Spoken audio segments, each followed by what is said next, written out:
Bonsoir. Merci d'être là ce soir pour venir nous écouter parler. Et aussi, merci d'avoir pris le risque de rater le début du match de l'Olympique de Marseille. J'apprécie beaucoup. Il est Marseillais, donc pour lui, c'est important.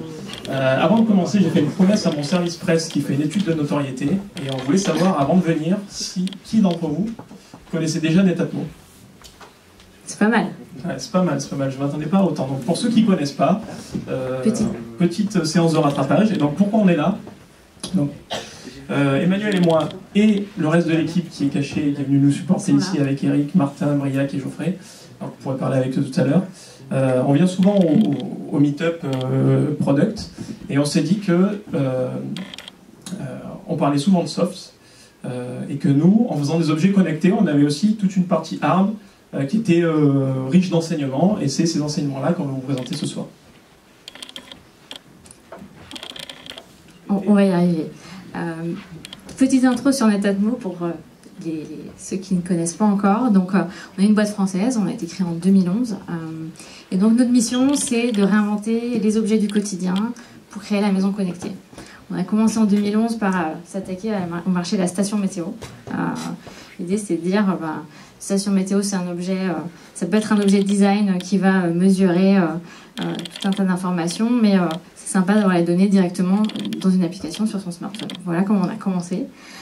Et c'était une dizaine de personnes. Aujourd'hui, on est 210 à peu près à Boulogne. Nos produits, voilà, c'est bien, notre gamme s'est bien élargie, et ça, on va revenir dessus juste après. Et nos produits sont vendus dans le monde entier. Donc globalement, on a deux jambes, en fait, on avance avec deux jambes. D'un côté, on a la marque Netatmo en propre. C'est sur les quoi on a commencé, c'est les produits qu'on fabrique pour nous-mêmes et qu'on vend nous-mêmes. Et de l'autre côté, on a des partenariats avec des grands groupes, des équipementiers de la maison. Donc le Grand, Velux, le groupe Müller, le groupe Vaillant. Donc pourquoi on a fait ça? Donc historiquement, en fait, ce qu'on s'est dit, c'était que on regarde tous les objets de la maison et on se dit comment on va faire mieux que ce qui existe. Et il y a des objets qu'on ne peut pas faire tout seul. Typiquement, des prises, des fenêtres, c'est des savoir-faire qu'à 200 on ne pourra jamais avoir. Et donc, grâce à la notoriété qu'on avait eue sur nos produits en propre, on a fait des partenariats qui vont nous permettre de franchir un peu un cap. Et donc, si je rentre pour ceux qui ne connaissaient pas, donc désolé pour ceux qui connaissent, dans le line-up des produits Netatmo. Donc en gros, c'est très simple. Vous avez ce produit qui mesure la qualité de l'air, donc vous la mettez dans la chambre du bébé. S'il faut aérer, hop, ça vous envoie une petite notification sur votre téléphone et vous demande d'ouvrir la fenêtre. Vous avez la station météo ici, donc là je fais la Miss Météo, qui, comme son nom l'indique, permet de savoir s'il pleut, si vous avez un jardin, mesurer donc le vent, la pluie, la température. C'est assez sympa. Ensuite, il y a les produits énergie. Donc ça, c'est très simple, c'est un thermostat et des vannes thermostatiques. Vous remplacez les robinets de vos radiateurs et ça vous permet de faire 37% d'économie d'énergie et de ne plus penser à votre chauffage parce qu'il se gère tout seul. Et enfin, il y a toute une gamme sécurité, donc des caméras intérieures et extérieures, dans laquelle on s'est fait plaisir, on a fait de l'intelligence artificielle, des réseaux de neurones, etc. Donc c'est des caméras qui savent faire la différence entre des membres de la famille et des voleurs. Et qui du coup vous envoient un texto, un push quoi, uniquement quand il y a besoin. Voilà, donc chez Netatmo, Florian s'occupe de cette gamme d'objets et moi j'ai en charge en fait les produits qu'on co-développe avec les partenaires. Et donc effectivement, on a développé des partenariats stratégiques avec un groupe comme Velux. L'idée du partenariat qu'on a avec eux, c'est de dire on avait développé une expertise dans la mesure de la qualité à l'intérieur, la température, l'humidité. Et donc on va retrouver cette expertise qu'on va mettre dans des télécommandes qui pilotent en fait finalement des fenêtres de toit Velux qui sont motorisées. Et en fait, grâce aux mesures faites par la télécommande, on va pouvoir intelligemment définir quand est-ce qu'il faut ouvrir la fenêtre. Et donc là, c'est génial pour l'utilisateur parce qu'il n'a plus rien à décider par lui-même, le système le fait pour lui. Et c'est ça, pour nous, l'enjeu de la maison connectée, c'est de rendre le système intelligent pour qu'il y ait le moins d'interactions nécessaires de la part de l'utilisateur. On a un partenariat avec Legrand, avec lequel on co-développe des prises et des interrupteurs connectés. Voilà, l'idée, c'est depuis son smartphone pouvoir allumer sa lumière, contrôler sa prise. Et le partenariat le plus récent qu'on a annoncé cette année au CES, c'est un partenariat avec le groupe Müller. Alors le groupe Müller, vous ne connaissez pas forcément, et vous connaissez peut-être les marques du groupe qui sont Noireau, Campa. En fait, ils font des radiateurs électriques. Et donc en fait, on a perdu le... C'est merveilleux. Donc tu viennes toucher l'ordinateur toutes les X secondes. Et donc voilà, on vient connecter les radiateurs électriques existants en venant rajouter un module dans les radiateurs, et c'est le même enjeu que pour notre thermostat. En fait, le chauffage, l'enjeu c'est de permettre simplement de faire des économies d'énergie en pilotant intelligemment le chauffage. Donc on a un line-up voilà, qui est assez dense pour 200 personnes. Il n'y aura pas l'anime sur le truc d'après. D'accord. Alors on avait en fait, ça c'est un peu le contexte avant de rentrer dans le vif du sujet, et on se posait la question, si je vous dis, voilà, vous devez créer un objet connecté demain, moi j'aimerais savoir, vous avez besoin de quelles compétences, de quel métier, de quelles expertises, qu'est-ce que vous allez chercher? C'est une question. Hein. Personne n'ose répondre. On avait dans la salle, mais... Des designers industriels. Ouais. Du design, exact. En fait, on a besoin de beaucoup de métiers. Ouais. Au niveau électronique. Ouais, d'électronique, bien sûr. Puis du coup, c'est un peu en lien, mais spécialité hardware associée. Du coup. Ouais, la mécanique, en fait. Les gens qui travaillent avec le designer industriel et qui rendent finalement tout le design qui va venir, dans lequel l'électronique va venir s'insérer. Ouais. Alors les achats, ouais. Alors nous d'un côté produit, c'est vraiment sur la partie produit, c'est-à-dire on a parlé de mécanique, d'électronique, et il y a encore tout un tas de métiers. Je vais peut-être arrêter le suspense. Ouais, c'est ça. Voilà. Donc pour créer un objet, en fait, donc oui, il y a le designer industriel avec lequel on travaille pour avoir finalement une conception mécanique. Il y a les électroniciens avec lesquels aussi on va travailler pour définir voilà, quels sont les capteurs qu'on veut mettre, quel processeur, de combien de mémoire on a besoin. Et puis, en fait, cette électronique, il ne sert à rien si on n'a pas un soft qui tourne dessus, qui va permettre de piloter tout ça. Plus de l'intelligence embarquée dans l'objet.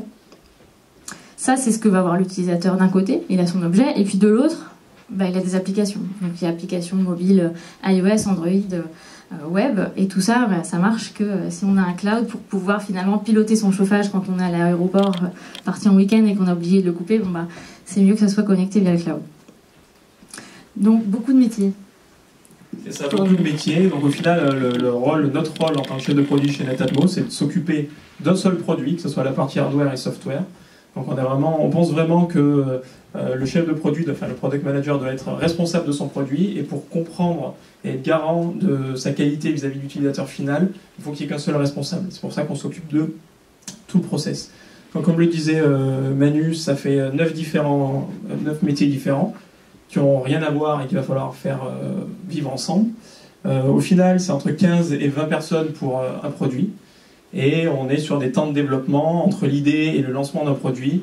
C'est à peu près 18 mois en moyenne. Et donc voilà, l'idée du meet-up, c'était de se dire, bon, vous êtes tous les spécialistes dans le soft, donc on ne va pas forcément vouloir vous apporter quelque chose là-dedans, mais on s'est dit, on fait du hard, ce qui est assez rare, et quels sont les enseignements quels enseignements on veut partir avec vous ce soir, qu'est-ce qui nous a permis d'arriver là où on en est aujourd'hui. Et finalement, c'est des enseignements qui dépassent le hard un petit peu, on en discutera tout à l'heure. Et pour illustrer ça, on va prendre une idée et on va l'amener jusqu'à son lancement. Voilà, donc on a découpé un peu le lancement d'un produit en 4 phases. La première, c'est le design. On en parlait déjà, le designer industriel, le design de l'objet, c'est hyper critique en fait. Parce qu'on sait que c'est un objet que vous allez avoir chez vous, vous allez voir tous les jours. Si le design n'est pas bon, premièrement, vous n'allez pas l'acheter. Et puis deuxièmement, vous n'allez pas avoir envie d'avoir quelque chose de moche dans votre salon et que vous allez voir tous les jours. Donc on sait que le design, c'est crucial parce que quand vous êtes en point de vente, c'est la première chose que vous allez voir de l'objet. Donc on passe un temps infini à travailler sur le design de l'objet. Et donc en fait, merci. Quand on commence à travailler sur le design, le product manager, il va avoir 2 axes. En fait, dans un premier temps, il y a le travail avec le designer industriel sur les aspects purement esthétiques, parce que, comme je viens de le dire, c'est clé. Mais il y a aussi tout le travail de réflexion sur finalement qu'est-ce qui est nécessaire, qu'est-ce qui est acceptable d'un point de vue usage et quelles sont les contraintes techniques associées à ça. On va se poser la question, finalement, c'est quoi l'autonomie du produit? J'ai un produit qui est sur pile, si je prends le module extérieur là, de la station météo, il fonctionne sur pile. Et puis le product manager il va dire, je sais pas ce qui est acceptable, je réfléchis. Ouais, mais en fait, 2 ans d'autonomie sur un produit, c'est 3 ou 4 piles, donc ça veut dire un encombrement dans l'objet. Donc c'est comme ça qu'on va arbitrer en fait toutes ces questions. On va se poser la question, est-ce que finalement ce que moi j'aimerais faire en tant que product va pouvoir aller avec les contraintes électroniques et mécaniques et aussi avec ce que me propose le designer. Donc voilà, on va vraiment être en interaction à la fois avec le designer industriel pour se dire, bon, est-ce que le design va pouvoir fitter avec mes contraintes techniques et avec nos équipes en interne pour toujours trouver le meilleur compromis en n'oubliant jamais l'utilisateur. C'est-à-dire que là, on se dit, 2 ans de batterie, c'est acceptable, très bien, j'arrive à un module comme celui-ci. Puis on a d'autres contraintes. Voilà, on fait une station météo, elle mesure la température, l'humidité, le CO2. C'est très bien d'avoir un cylindre, mais une des contraintes qu'on va évoquer au designer, c'est qu'on a besoin d'avoir un flux d'air qui rentre à l'intérieur du produit. C'est pour ça qu'on a une fente sur l'objet. Donc voilà, on va faire tout ce travail d'aller-retour entre nos équipes en interne et avec le designer, en ayant nous toujours en tête, finalement, qu'est-ce qui est acceptable d'un point de vue utilisateur vis-à-vis de l'objet. Et en fait, la problématique qu'on a sur le design, c'est que c'est subjectif. Et donc, prendre une décision quand on travaille sur du design, c'est très compliqué. Parce que ce qu'on veut surtout pas, c'est que ce soit un consensus. Parce qu'on sait que le consensus, ça mène au mauvais produit. Et donc, pour ça, on a une méthode, on a des guidelines. Est-ce que vous connaissez ce designer qui s'appelle Dieter Rams? Merci, le lead UX de vente privée. En fait, Dieter Rams, c'est un designer industriel allemand. Il est assez connu parce que dans les années 70, il travaillait chez Braun. Il a fait le design de beaucoup d'objets chez Braun. Je vous invite à aller regarder justement le design de ces objets, parce que vous les regardez aujourd'hui en 2018 et vous les dateriez pas forcément des années 70-80 en fait. Parce que justement, son principe de design, c'est de dire qu'un objet, il doit pas être démodable. Voilà, c'est vraiment, il définit les 10 principes de design, et en fait nous on s'appuie sur ça aussi parce que ce qu'on souhaite c'est que nos objets soient durables et qu'ils soient élégants, que le design soit épuré parce qu'il va rester dans votre intérieur. Donc quand on est plusieurs à travailler sur un produit et quand on doit prendre des décisions, justement pour pas arriver à un consensus, on essaye de se rappeler ça et ça nous aide en tout cas dans notre prise de décision. La deuxième chose qu'on fait, en fait, ça c'est sa quote de Dieter Rams, less but better, c'est-à-dire on en fait moins mais on le fait mieux. Et ça c'est la deuxième chose qu'on fait. C'est-à-dire que le product manager au départ, quand il commence à travailler sur un produit, il dit bon alors je vais avoir besoin d'un bouton pour remettre le produit à zéro. Je vais avoir besoin d'un bouton pour venir l'appairer avec un accessoire. Je vais avoir besoin d'une LED qui clignote pour me montrer qu'il est dans tel état, etc. Il va lister un peu tout ça. Et donc là, une fois qu'on a ça, on se dit bon, là il faut cutter. C'est qu'est-ce que je peux enlever, qu'est-ce que je dois garder, qu'est-ce qui est nécessaire, mais qu'est-ce que je peux cacher. Est-ce qu'il y a un bouton que je peux cacher, est-ce qu'il y a un bouton que je peux supprimer pour mettre une fonctionnalité dans l'app, parce que justement le plus important c'est que l'usage soit simple, et donc on essaye d'enlever un maximum de choses dans nos objets. Et ça on va itérer là-dessus en fait. On va partir de ce qu'on a designé et on va venir à chaque fois se dire est-ce que ça je peux l'enlever, est-ce que c'est nécessaire, et on va se challenger. Parce qu'on se dit qu'un produit est parfait, pas quand on ne peut plus rien ajouter, mais quand on ne peut plus rien enlever. Et quand on fait de la maison connectée, vous avez tous en tête la domotique. Alors la domotique, c'est je fais de la configuration, c'est incompréhensible et personne n'y arrive. Ben, nous, notre enjeu dans la maison connectée, c'est de faire des objets simples où finalement n'importe qui peut venir l'installer. Ça doit être facile à installer, facile à utiliser. Et donc cette démarche-là, en fait, elle nous permet de nous assurer qu'on a enlevé la complexité qui pouvait être présente, et on s'assure qu'on a quelque chose de simple. Ouais, 2 exemples sympas là-dessus, enfin sympa vous me direz, c'est que quand on a fabriqué la caméra intérieure, tout le monde nous demandait quelle est une sirène, qu'elle sonne dès qu'elle détecte un voleur. Sauf que nous, on s'est dit, bon, bah, c'est bien sympa, mais si la caméra sonne, le voleur va voir tout de suite que c'est une caméra, il va la débrancher et c'est terminé. Donc on n'a pas mis de sirène. Voilà. C'est vraiment ce genre de niveau-là. Donc c'est pas forcément intuitif quand on fait un système de sécurité. On s'est dit, voilà, la sirène, ça va plutôt être un accessoire qu'on va mettre à part, parce que, évidemment, ça fera plutôt diversion et on continuera à filmer les voleurs. Et de la même manière, un exemple qui n'est pas de nous, c'est quand Apple a enlevé le lecteur CD de ses MacBook Air. Au début, tout le monde disait qu'ils étaient fous et que le CD avait encore de l'avenir parce que c'était l'apogée du Blu-ray et du DVD. Et au final, tout le monde regarde en streaming et ça s'est très bien passé. Donc voilà, si à l'époque Apple avait demandé est-ce qu'on laisse le lecteur CD, personne n'aurait dit non, quoi. Donc ça, c'était un peu notre premier des premières best practices qu'on avait envie de partager avec vous, c'est less but better, et ça s'applique. Nous, on le fait beaucoup sur le hardware, on le fait aussi sur nos apps et sur le soft, et on le partage parce qu'on pense que finalement, c'est aussi quelque chose que vous pouvez utiliser si vous ne le faites pas déjà. Donc voilà, une fois qu'on a fini le design, on a un bel objet, on est content, le début de l'aventure commence, parce que maintenant, il faut commencer à développer le hardware. Et ça, c'est pas simple. C'est pas simple, pourquoi? Parce que la première chose, c'est vous pouvez oublier l'agilité. Pourquoi vous pouvez oublier l'agilité? Parce que un sprint, c'est bien, ça dure une semaine, et puis si on se plante, c'est pas grave, on regarde nos KPI et puis on itère et c'est super. Et on aimerait bien pouvoir faire ça. Mais en fait, quand on fait du hardware, c'est pas possible. C'est pas possible parce que, imaginez, j'ai besoin de faire des pièces plastiques pour faire mes thermostats. Voilà, c'est 2 pièces plastiques qui s'emboîtent. Bon, j'ai besoin d'un moule, en fait, dans lequel je vais injecter mon plastique. Bon, un moule, c'est 6 à 8 semaines de délai pour faire un moule. Et puis, ça coûte quelques dizaines de milliers de dollars. Donc, en fait, je peux pas me permettre de dire, j'essaye, et puis YOLO, on verra bien si ça fonctionne. Ça marche pas comme ça. Donc en fait, pour justement pallier ça, on est obligé de devenir des gens un petit peu obsessionnels, qui testent tout dans tous les sens. Donc on fait beaucoup de prototypes. Et puis en fait, vous pouvez très souvent voir des product managers qui sont en train de cliquer comme des fous sur des boutons, allumer des LED, voir comment ça se passe. Sur les boutons, on est un peu des psychopathes à dire mais mon bouton, est-ce qu'il clique? Est-ce que le son est bien? Est-ce que quand j'appuie, la dureté du bouton, enfin voilà, ça paraît, de l'extérieur, ça paraît assez improbable. Donc voilà, on passe beaucoup de temps à faire beaucoup de tests. On stresse nos produits, on les met dans des congélateurs, on les met dans des fours, tout ça pour s'assurer que finalement on va, à partir de nos prototypes, prendre des bonnes décisions pour faire le moins d'itérations possible. On fait des itérations sur le hardware, mais elles prennent du temps, elles coûtent de l'argent, donc il faut les minimiser.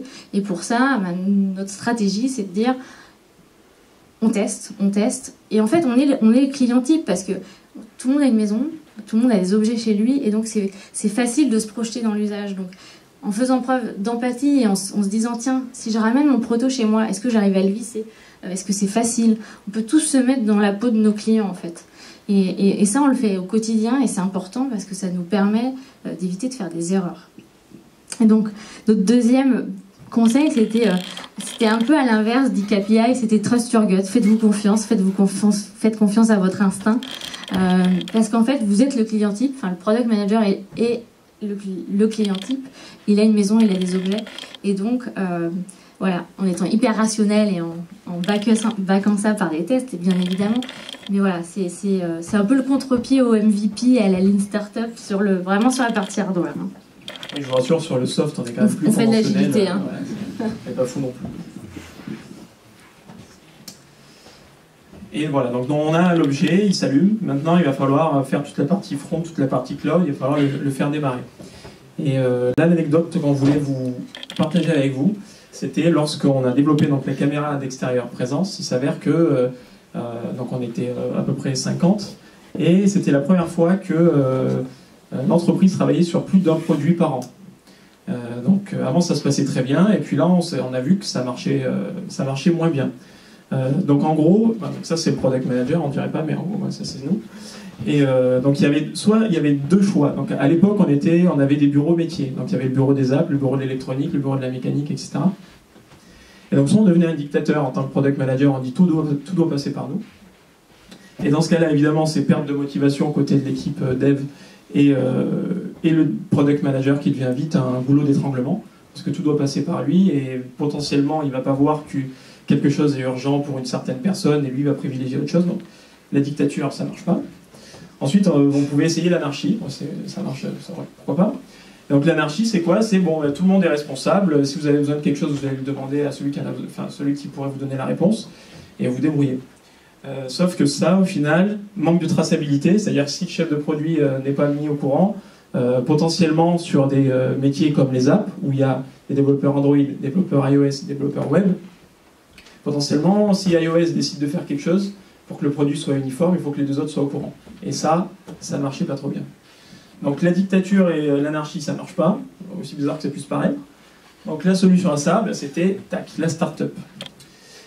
Donc pourquoi la start-up? Donc qu'est-ce qu'on a fait? On s'est dit ça marche pas, on va prendre nos bureaux, on va se mettre tous dans une pièce, et finalement on a créé une start-up dans la start-up. Donc toutes les personnes bossant sur un même objet physique allaient se retrouver dans un même bureau. Et ça permettait beaucoup de faciliter les échanges. On n'était pas obligé de passer par des réunions pour faire passer nos idées ou demander quelque chose. Et puis quand on demande quelque chose à quelqu'un, les personnes qui sont dans l'open space vous entendent, et comme ça peut les intéresser, ils peuvent prendre la discussion en vol. Et ça a créé beaucoup de synergies, ce qui nous a permis de garder une certaine agilité et de continuer à sortir un produit tous les 18 mois. Donc évidemment, le conseil, c'est que la communication, c'est vraiment clé. Donc en tant que chef de produit et de product manager, notre objectif, c'est de faire tomber toutes les barrières possibles, aussi stupides soient-elles. Passer sa journée sur Slack, c'est peut-être pas une bonne idée. Il faut aussi se parler en direct, parler avec des corps de métier qu'on soupçonnerait peut-être pas, et qui va penser aux moindres détails auxquels les autres n'auraient pas pensé. C'est vrai que dans ce qu'on fait, on vous disait, il y a 9 métiers différents, et c'est ça qui est difficile en fait. C'est d'avoir autant de métiers différents, qui n'ont pas les mêmes contraintes, qui n'ont pas les mêmes timings, qui n'étaient pas physiquement au même endroit. Et en fait, ça circulait pas, les définitions d'interface n'étaient pas les bonnes, les décisions n'étaient pas forcément prises. Et ça, c'est un gros challenge d'avoir autant de métiers différents sur un même projet. Et même pour le product manager qui doit être capable de challenger tous ces métiers, c'est voilà. Et finalement, d'avoir mis ça en place, on a vu que ça améliorait énormément la communication dans l'équipe. Les gens étaient contents, on avait le même niveau d'information sur le projet.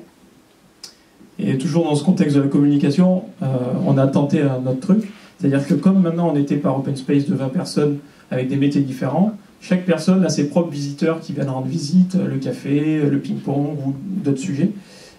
Et donc il y avait beaucoup de perturbations dans cet open space. Et on s'est dit, on va se réserver des créneaux de travail en disant on fait des périodes de ne pas déranger, en mettant des horaires sur la porte d'entrée, en se disant le visiteur il repassera. Et en fait ça n'a pas du tout marché. Parce que quand il y a une urgence, il faut juste en parler. Et ça allait finalement au contraire de ce qu'on voulait faire, c'est-à-dire faire tomber les barrières. Donc on a essayé, on a tout de suite arrêté. Et dans notre fonctionnement, en fait, c'est vraiment de se dire, on essaye, c'est-à-dire qu'on a un projet qui a la volonté de venir tester une méthode, un outil ou une organisation. On le teste, celui qui est moteur va le tester, et si ça marche, on le réplique. Si ça ne marche pas, on le tue. Et ça nous permet de dire le do not disturb ça marche pas, il faut le killer et on arrête. Et donc le moment que redoutent tous les product managers, c'est le lancement. Donc maintenant on a un truc qui est censé marcher et on va devoir le mettre sur le marché. Donc le mettre sur le marché pour un chef de produit chez Netatmo, en gros ça veut dire préparer les salons, le plus connu étant le CES de Las Vegas, mais c'est pas le seul. Pour lesquels on va vouloir faire des démonstrations de ces produits, mais il faut savoir que ces salons, c'est la jungle. C'est-à-dire que tout ce qui est Wi-Fi, il faut oublier, les antennes sont saturées, des trucs sur téléphone, personne ne les voit, donc ça ne fait pas venir le chaland. Donc il faut tout faire sur écran géant, sauf que nos produits, ils n'ont pas forcément de sortie pour mettre sur un écran géant. Donc il faut que le chef de produit développe un produit spécial salon, ce qui pendant le lancement n'est pas forcément le truc qu'il a envie de faire, mais bon, il faut le faire. Ensuite, il y a les journalistes à gérer, c'est-à-dire que les journalistes, ils reçoivent en avant-première les produits et ils vont écrire des reviews. Et pour un produit grand public, une review, c'est indélébile. Si la review est pourrie, potentiellement, ça vous met à l'eau 18 mois de travail. Donc il faut s'assurer que l'expérience soit parfaite. Sauf qu'à ce moment-là, on n'a pas forcément beaucoup de feedback des utilisateurs. Donc là, il faut que le chef de produit soit en soutien des journalistes. De la même manière, donc, il faut qu'ils soient en soutien des ventes, tout simplement, parce que c'est quand même l'objectif de la société, c'est de vendre des produits.